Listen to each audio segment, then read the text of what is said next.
Hey guys, good evening at nandito kami ngayon sa may Grand Summit Hotel in General Santos City. Alright.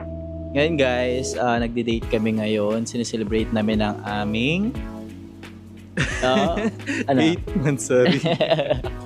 Yes po, mag-8 months na po kami and we're excited both of us sa aming anniversary. Pero unfortunately, LDR celebration. Pero anyways, for tonight, I just want to give time for us na we just want to know or we want to discover about us, both of us. So, I have here unprepared questions. Random na namin to guys. Ngayon lang talaga namin tawag dito. Naghanap ng mga questions. So, pipili lang kami ng mga random questions dito. Ilang questions? Depende. If meron ka naiisip din, so you can use it. Okay? Pero don't make it more longer. Okay? Okay. Thank you. So, shall we start? So, what are the... okay, first question. What are the 5 things you love about me? 5 things? Dami. 5 things is not enough. Pero Pero- try natin yung top 5. Pero ang hirap pag alin yung 5 things eh. So, ano lang yung paan sa'yo? Like yung para sa'yo na... Lapit ka dito. Ano sa'yo yung... Lapit ka po.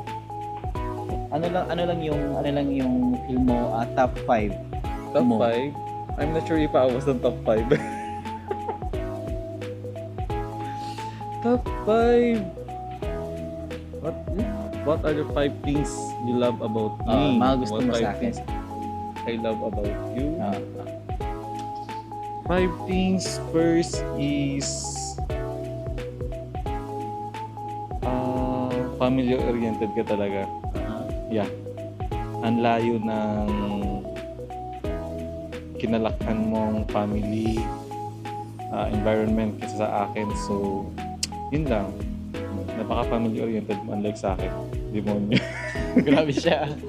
So, second. Second, yeah, mabait. Sometimes. Sometimes lang. Minsan nakaka-visit ka rin ng bagal mo. Bagal mo gumalaw. Bagal mo 5 things that you love me, hindi yung... Sinali ko na rin konti. wag. Side. The positive side. Positive side. Okay. Yes. So, invalid yun. Yeah. Yung second. Hindi, valid na rin yun. Valid yung sabi mo na mabait. Oh, yeah. I accept it. And it's true. Uy! Self-proclaimed. Third, I think, ito yung number 2. If magmahal ka, sobra-sobra. Oh. Yeah. Legit. Yeah, promise. Napaka-pure. Hindi siya yung type na love na obsess. Hindi ganun. But alam mo, like, ang hirap i-explain, pero if ma-feel mo yung love na yung galing sa tao, like, di ka na maghanap ng iba. Alam mo, like, if ikaw yung taong naghanap ng love, ito yung kinikrave mo. Isa sa gusto ko sa'yo is yung tiwala mo sa akin. Second, yung pagmamahal mo sa akin. At third, yung inaalagaan mo ko pag may sakit ako, kahit wala man sakit. Hindi sasagot sa akin. Oo. Fourth naman is nakikita ko yung pagbabago sa'yo na positive way.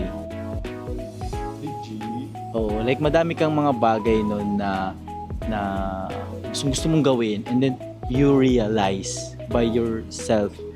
Hindi ko na siya agad hindi ko sinabi sa'yo para magbago ka, pero alam ko sa sarili mo ginawa mo yun.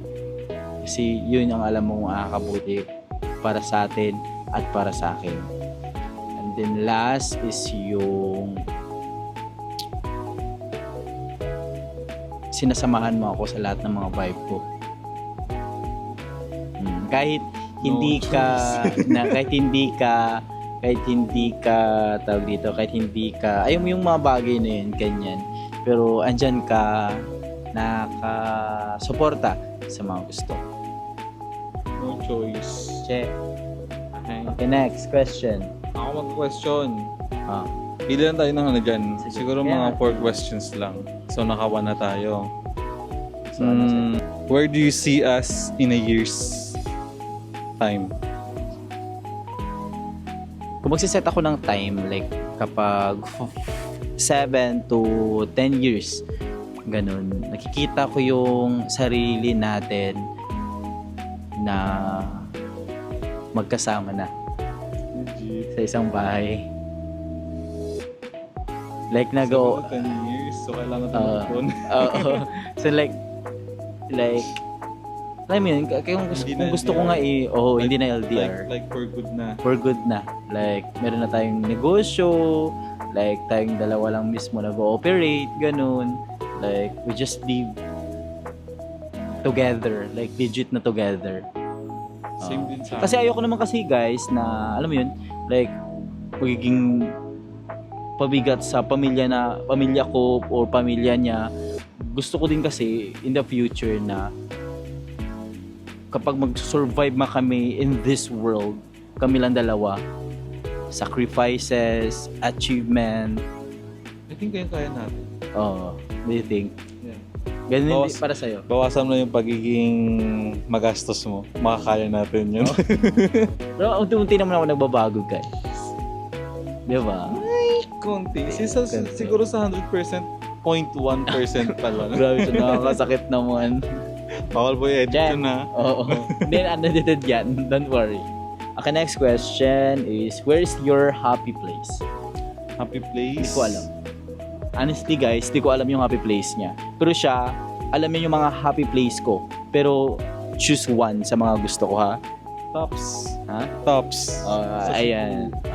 Yan talaga, guys. Kapag nakapunta na kami doon, actually, nung pumunta kami ng Cebu, nag-visit talaga kami sa may Tops, kasama ko siya at gusto kong siya yung pinakaunang taong dinidream ko noon na isasama ko dito. Kasi habang nandun pa kasi ako sa Tops noon is na-imagine ko doon na gusto ko pag magkakajowa mo na ako, dadalhin ko siya dito sa lugar kung saan ako masaya. And thanks God, nadala at nangyari yun.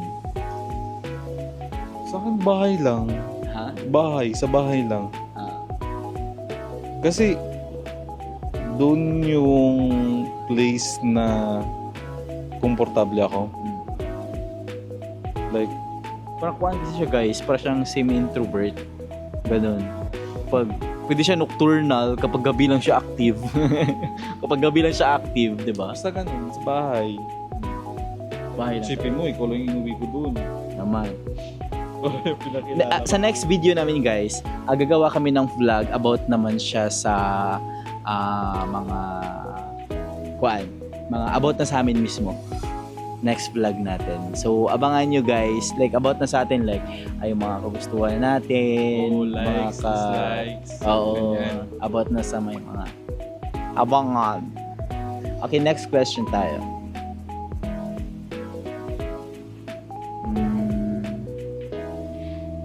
How do you describe me to others? Kapag may magtatanong sa yung random people, like who's that? Ganun. Sino si JP Scott or sino si jowa mo? Kapag magtatanong yung tao sa'yo. Ikaw yung sanctuary. Yeah. Ikaw yung bibigay ng peace. Paano mo ko i-describe? For example, Yeah. sa'yo. Ikaw yung sanctuary ko kasi alam mo yung like if sinabi yung sanctuary like ikaw yung nagbibigay ng peace sa akin, like wala na akong inaalala as long as nandyan ka, ikaw na yung pinaproblema ko. Masakit mo ko sa ulo, eh. Sometimes legit promise yung especially yung pagiging mabagal mo as in like alam mo yung ang init-init na tapos nagmamadali tayong maglakad. Diba, guys, kapag mainit, nakakahingal. Kaya nga bibilisan natin kasi habang tumatagal ka sa init, mas lalo kang nangihina. Hinihingal talaga So, ako, bilisan guys. natin. Kung saan mo mainis, ako maglakad. Kasi kapag mabilis ako maglakad sa init pa, guys, nahihina ako. Like legit. Nahihina ako. So, kung ako naman, kapag sabihin nila, sino si Giancarlo Kaloy. or si Kaloy, sabi ko sa kanya, syempre, pogi. Scam. Scam ka lang sa filter. Legit, guys. Sige, next vlog naman, i-story naman namin kung ano yung, kung saan kami nagsimula, Yeah, mas kung maganda. saan tayo nagkakilala, Sino ganun. na first move? Let's see. Ay, Abangan nyo, meron guys. pa ako dito. Abangan nyo. So anyways, yun, sabi ko na, mabait siya, tapos matulungin din. Sometimes. Family-oriented din siya, syempre. Oo, family-oriented pero hindi yung description mo kanina na about how we handle ganun. Is Bakit alam ko kasi? family-oriented ka pero ibang Wait. parang ibang character ng pamilya at paano nyo hinandle ganun. So, ayun. Last question tayo. Ako last question. Okay, go. When did you realize I was the Sabi one? ka na eh. Yun din yung last question ko eh. Okay, ikaw na. Me, na-realize ko na ikaw na nung time na I think alam mo na yun. Pinakilala kita. Yeah, pinakilala mo kay mama mo. Ah. Although true call lang yun. Yeah, I think true call talaga kasi LDR nga that time.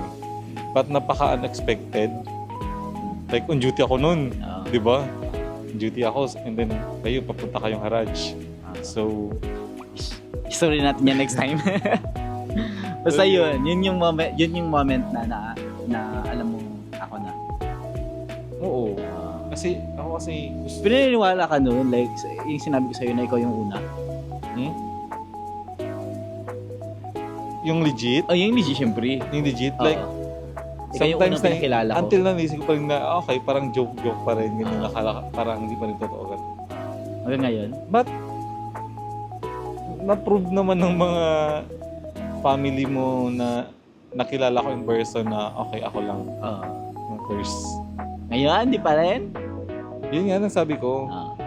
Ngayon. Kasi syempre sometimes naman may isip naman, ay, baka hindi ako, baka hindi lang nila nakilala, ganyan. So yun. But at least, aware na sila na ikaw lang, hindi na mo papalit. Oo. Bakit? So baka Oo. ikaw lang din. So ako naman, na yung time na na-realize ko na talaga na siya na talaga, Nung una pa talaga. hindi. Hindi na ngayon. Mas nagiging strong yung foundation at yung beliefs ko na nasasabi kong ikaw na. Legit. Nakikita mo yung masama kong ugali. Doon ko na mas nagiging strong yung beliefs ko na sabi ko nga sure na ako. Alam mo yun, like, sure na ako sa taong to. Ganun. Like kahit makikita mo yung pinaka-worst na side ko, still ganun yung naisip mo. Yeah. Hanggang ngayon, ay kumabot na tayo sa ganito. Mag-8 months na tayo. Pero actually kasi kanina, sa bus pa lang, nag-away na naman. Alam mo, kasi ang lit-lit kasi na bagay yun. Alam mo yun? Like, ewan ko guys, like, napakabilis niya ma-trigger kahit kunting bagay lang, kunting galaw ko lang ganyan. Mamumudi na siya guys. Like, hold day na siyang mamumudi. Eh sabi ko sa'yo, Lit-lit na bagay yun guys. Sa airphone lang yun. And, sabi ko, parang guguho na ang mga niya. Naiinis ako. Pero, ayun, still unti-unti pa rin namin kinikilala yung isa't isa. Kasi ako, lifetime na yan first ko pa kasi ito nakuan eh. No, kasi First ko pa kasi ito na jowa, Kasi- guys. Like, it's very new to me na kapag ganito pala gagawin mo, kapag yung magjowa, ganito pala yung ginagawa, ganun. Like, alam mo yun, I'm still discovering kung kembeduberi yeah, sa mga moments. Kasi hindi mo naman pwede sabihin kasi okay, 10 years na tayo and still sabi mo kilala mo na ako. Kilala mo na ako. Hindi naman ganun. As long as magkasama tayo, as long as we're in relationship, kinikilala pa rin natin yung ano. Isa't isa. Yung sarili natin. Ikaw, kinakilala pa rin kita kasi hindi naman for the life forever na ganyan yung ugali mo. Sometimes nagbabago yung tao. So, yun. Hindi naman dahil matagal na tayo. Yeah, may mga ugali kang alam ko na. Still, may meron ka pa mga sometimes hindi mo pa, akala mo napakita mo na lahat pero hindi ka pala. Kaya nga, sabi ko, unti-unti.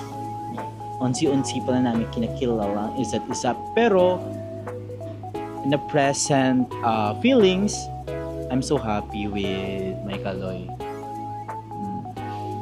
Mamaya magiging happy ka talaga. Bye-bye guys! Let's go!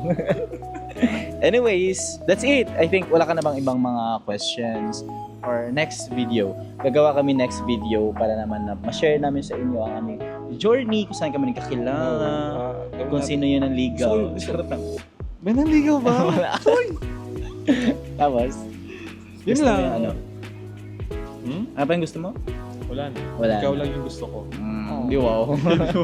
Anyways, I just want to thank you sa lahat ng mga tumapos sa aming For Keeps Memories vlog. Aww. I love you. Happy 8th month. Sorry. Bye-bye.